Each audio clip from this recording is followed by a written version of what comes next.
For decades, one interview has haunted Woody Allen's legacy. In 1992, cameras captured him making claims that sound impossible today.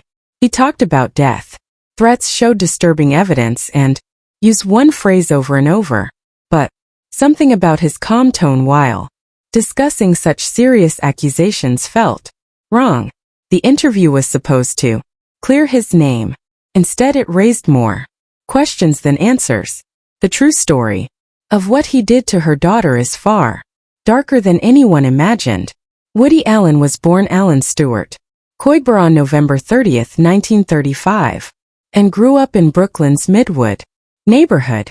His father worked as a jewelry engraver and waiter, while his mother kept the books at her family's delicates. His parents' relationship was tense and his own bond with his mother was strained. The family spoke German, Hebrew and Yiddish, carrying the heritage of grandparents from Austria and Lithuania. As a boy, he loved baseball and was always chosen first for games. He also developed a passion for magic tricks and the clarinet, hobbies he has kept for decades.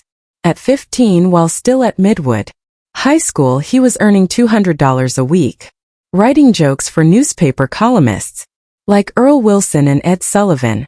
This was over 3 times the average weekly wage in 1950 and more than both his parents made together. His first printed joke poked fun at restaurant prices being over people's salaries. Discovered by press agent Dave Albert, he began producing 30 to 40 gags a day, commuting by subway from Brooklyn to Manhattan after school to deliver them. At 17, he legally changed his name to Haywood Allen, later shortening it to Woody Allen. It was more than a name change. It was a reinvention. He was shifting from an anonymous Brooklyn kid into a rising Manhattan comedy writer. Soon he was working on scripts for television alongside Mel Brooks, Carl Reiner, and Neil Simon. Allen's television credits quickly piled up. He wrote for The Ed Sullivan Show, The Tonight Show, Sid Caesar Specials, Candid Camera, and The Pat Boone Chevy Showroom. His work habits were intense. Dick Cavett said he could sit at a typewriter from morning until sunset, stopping only for coffee. Around the same time, he began contributing humor pieces to The New Yorker, a move that gave him literary prestige while he continued to cash large television paychecks. His magazine pieces would later be collected in 3 successful books.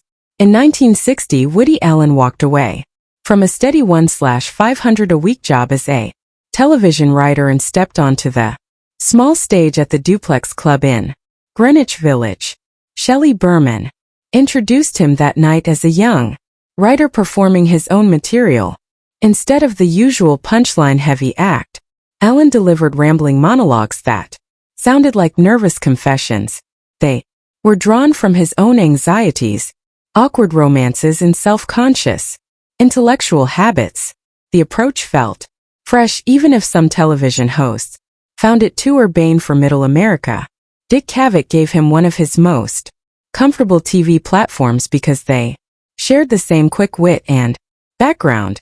Allen went on to appear on shows hosted by Mike Douglas, M.V. Griffin, David Frost, and Johnny Carson, slowly building a presence as a performer as well as a writer. The success of his live act led to his first comedy album recorded at Mr. Kelly's in Chicago in 1964. Simply titled Woody Allen, it was praised by Billboard for being hilarious from start to finish. The following year, the album earned him a Grammy nomination for Best Comedy Performance. He went on to release 2 more albums, Volume 2 in 1965 and a third that completed his stand-up trilogy. The nomination placed him alongside names like Bob Newhart, Lenny Bruce, Mort Saul, and Cosby, confirming that he could hold his own among the biggest comedians of the decade. When Allen moved into film, his first Hollywood experience was a lesson in frustration.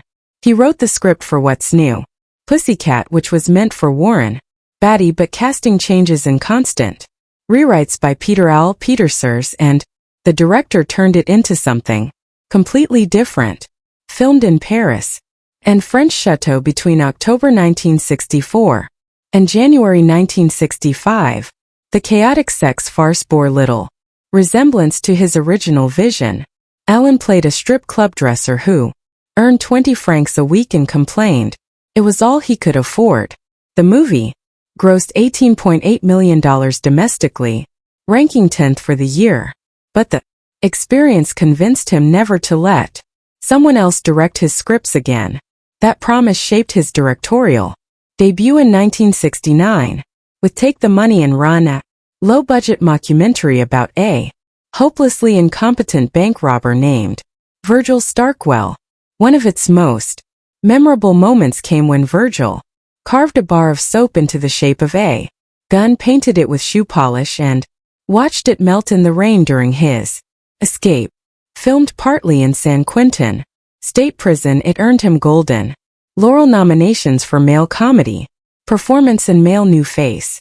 The style he used in this film would influence later comedies like Airplane and the Naked Gun series. By then, his on-screen persona had solidified into the nervous, overthinking, self-doubting intellectual that would define much of his career. He insisted it was nothing like his real self, but it resonated so strongly that even Freud.org offered a course on the psychoanalytic themes in his films. This character was always stuck between lofty thoughts and petty fears, often sabotaging his own happiness while obsessing over life's smallest details. The early 1970s brought a run of hits that established him as a bankable director. Bananas in 1971 and Everything You Always Wanted to Know About Sex in 1972 were made for about $2 million each and grossed over $18 million domestically.